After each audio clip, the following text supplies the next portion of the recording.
one lesson of wisdom in sales that has changed not only sales for me, but it's changed everything I do. It's confront. It's the ability to confront the situation. So, it's tough to confront things that are hard to confront, right? That's the basic game. So it's like we all have that, but here's the deal. It's like when you increase your level of confront, you'll be able to confront the next thing.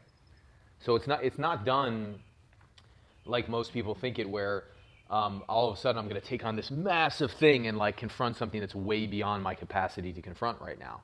That's not how success is created, in my opinion.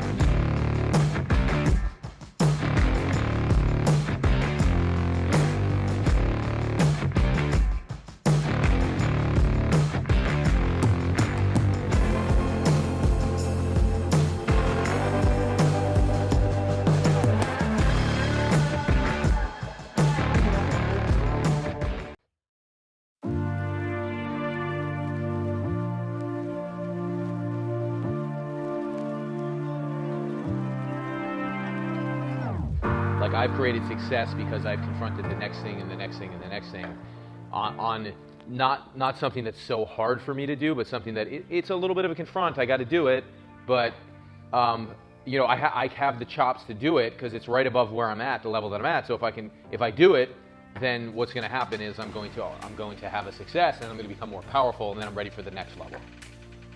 And the best thing you can do in sales is not about confronting the sale at the end. People think that's what it is.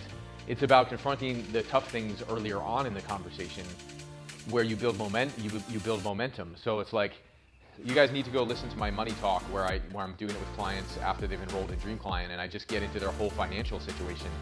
Make sure you guys go listen to that, because you'll see how I ask the first question. And asking the first question is always the first level of confront. It's like, you confront it, and then you're like, should I say it? Should I not? Should I ask the question? But if you're uptone in your communication with people, they're going to receive it in the right way. Like if I was like, what's your money situation? Somebody's going to be like, well, who the hell are you, Jack? But if I'm like, hey, so what's your money situation? And like from that perspective, it's not threatening to people. It's just like we were having a conversation, just like we were talking about what's your goals. It's the same thing. So if you start to do that early on in the sales process, what you're going to find is your attention isn't on it, right? Because most of what trips people up in sales is their attention is on the sale that's about to come and ask for the check. But if you're talking about money and all the things that are personal before you get to the money situation, which is personal, if you have a personal conversation with them before you get there, then it's not as difficult, because it's actually easy, because you already tackled the tough stuff that your attention was on. And it's not just because I'm Ted McGrath and it's my company and the fact that I know my stuff so well. If you ask questions and just follow our process, their ability to get clarity and have confidence is one of the most game-changing things. Like, think about the last time somebody had clarity and confidence that you talked to. They don't. Before the call, I'd venture to guess, I know the calls I'm taking, 100% of them don't have clarity. They don't, which is why they're coming to us. So if you know that and you give them the thing that they lack the most, and you give them clarity, they're going to have confidence, and they're going to have certainty, and they're going to love you. And that's what you need to create. That's the first thing you need to establish philosophically, but also practically at the beginning of a call. When you surprise people, they're like, all of a sudden, they lose their certainty. So you got to keep their certainty by seeding with them. So when I go through the call, I'm seeding what's to come. So for me, if it's a year-long program, I'm going, so right now you have the basics and you have the fundamentals of this, what we're doing here, which is you need a message, you need a program, and you need to sell. Do you see that? And they go, yeah. And right now the goal is for you in the next 120 days to go make some sales. I don't care whether you have $1 million business or not. You don't have a program right now that can scale. So you don't have freedom. So what I have, you need to follow the fundamentals in the next 120 days. And they're like, yeah, I totally get it. So one, that's how I get every the big swingers, who are like, yeah, I got to go right on to the marketing. I get them because I find out that their weakness, or their challenge. And their challenge is they don't have a freedom business. They don't have a lifestyle for the business. They're not impacting millions like I am. And I know they're not. That's why they're coming. So it doesn't matter how many millions they're making when I get on the phone with them, because I'm on the phone with a lot of people that are making millions. It doesn't matter. I know what their challenge, you could call it their ruin, their big problem. I know what it is. So the moment I hit that and go, okay, so to solve this, you need to do this. So they have a plan. They know what they need to do. The plan needs to be something that they can see it's not so far in front of their face, but it's far enough to where they're like, oh, 120 days, I can do this. So they can confront it. So the moment I got them now, lots of value, and then I have them a plan where they can confront, they're like, oh my God, this is great. I'm like, yeah. So then the next level of confront is this. So now that you have all this down, one of the things you probably realize is that, like, you're going to need a year to really get a business up that's going to create freedom for you. Like, the first 120 days is going to give you a taste of it. But then to really create freedom, you need marketing. You don't just need a program and a message and a sales system. And they're like, yeah, that's one of the reasons why I'm here. I'm like, yeah, but you can't skip the fundamentals. And they're like, yeah. So really, like, you see that, like, this isn't even a year thing. This is more like a lifetime thing. That's why you're building this business, right? Because you want to make an impact for a lifetime. They're like, yeah. And you want to have a lifestyle, right? You know, Rome wasn't built in a day, right? So as good as we are, as amazing as our system is, and it is amazing, you know, we're not going to perform miracles to have your system completely up and running where you're knocking the cover off the ball and all your marketing is good in 120 days. Do you see that? They're like, yeah. Do you see that you're going to understand it in 120 days? Do you see you're going to have a strategy in 120 days? You're like, yeah. Are you excited about that? Yeah, great. Do you see that you need to be with us for a year? They're like, yeah, great. So I'm going to talk with you about that in the future, about being with us for a year. Sound good? Great. Back to the coaching, back to the conversation. Make sense? So it's a fundamental. So, like, you can get people big wins. It's like when somebody joins the Dream Client program, and even a message to millions, you should make it a goal for them. You'd be like, okay, but between now and, you know, your tee-up call, like, what are you going to do to go get a win? It's definitely watch the first module, right? But maybe they go talk to somebody and share their message.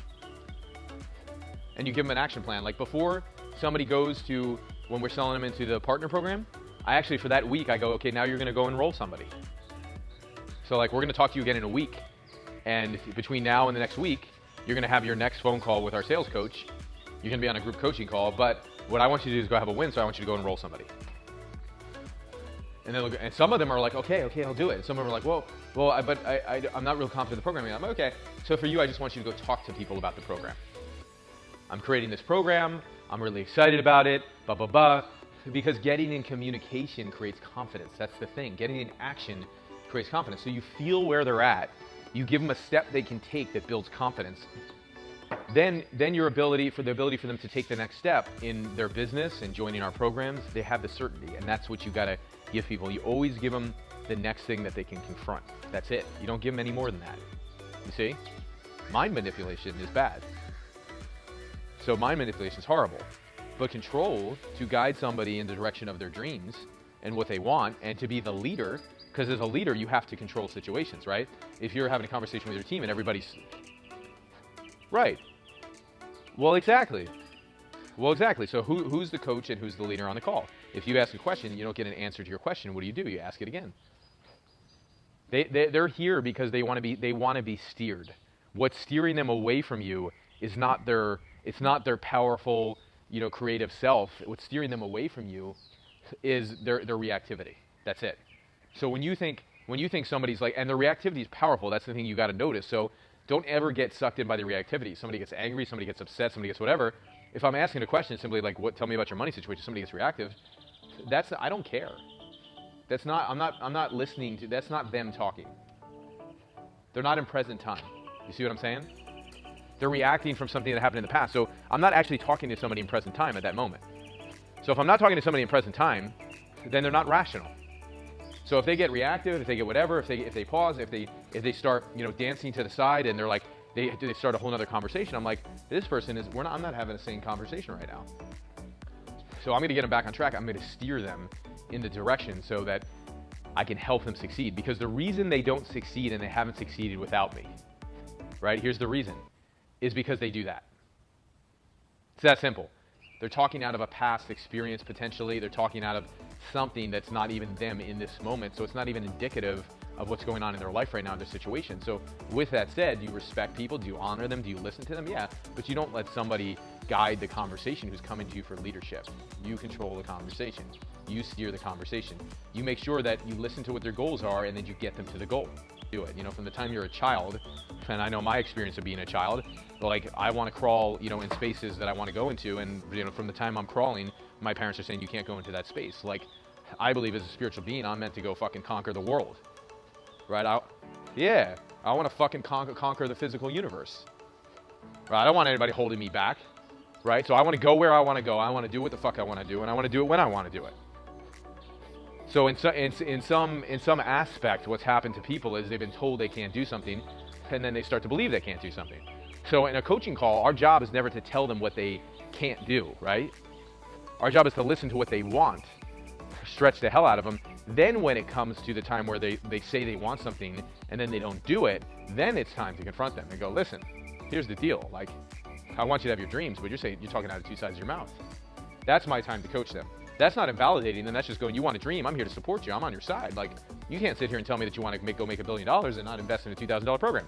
You can't even sit here and tell me you want to go make $10,000 a month and not invest in a $2,000 program. You can't even sit here and tell me that you want to get one client if you haven't got one yet and not invest in a $2,000 program. That's the reality. So that's how you handle it. Make sense?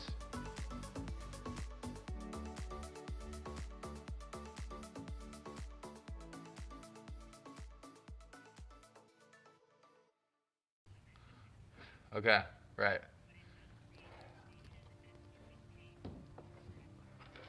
So I have a gluten intolerance, so that's the first one, the number one. What's the second one? So I have a problem with lactose, I know right off the bat before you tell me. Is that true? I fucking knew it. So that all right, so no dairy, no gluten for me, right? And then I can I can test it if I want to test colostrum. Exactly. It's amazing how I know this stuff because I gave up caffeine 7 years ago, but I knew I metabolize it quick because when I drink caffeine, I go fucking, it's like I'm on cocaine. Yeah, I literally tweak so badly when I do caffeine. I'm like, yeah, so I gave it up because of that. So.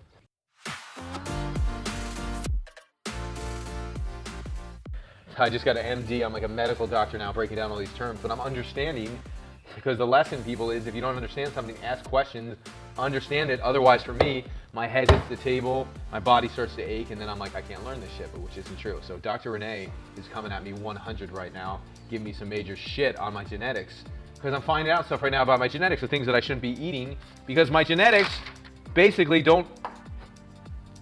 My genetics basically they don't produce the enzymes that help break this shit down. Or wait, Dr. Renee, is it my genetics won't actually, they won't create the enzyme that will break it down, is that right? Yeah. So some of my genetics, because they're weak, because one of my parents had the same thing, they passed down something to me, so it all goes back to your parents. You always blame your parents, right? When all else fails, blame your fucking parents, right? Which isn't true. It's not your parents' fault, don't blame your parents, take responsibility.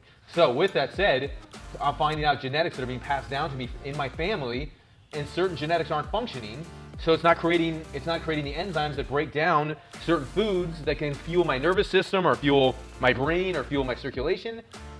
So I'm not getting the energy that I need to. And even though I'm a badass motherfucking spiritual being, this body needs to be taken care of because it's a racehorse. All right, Dr. Renee, we're back.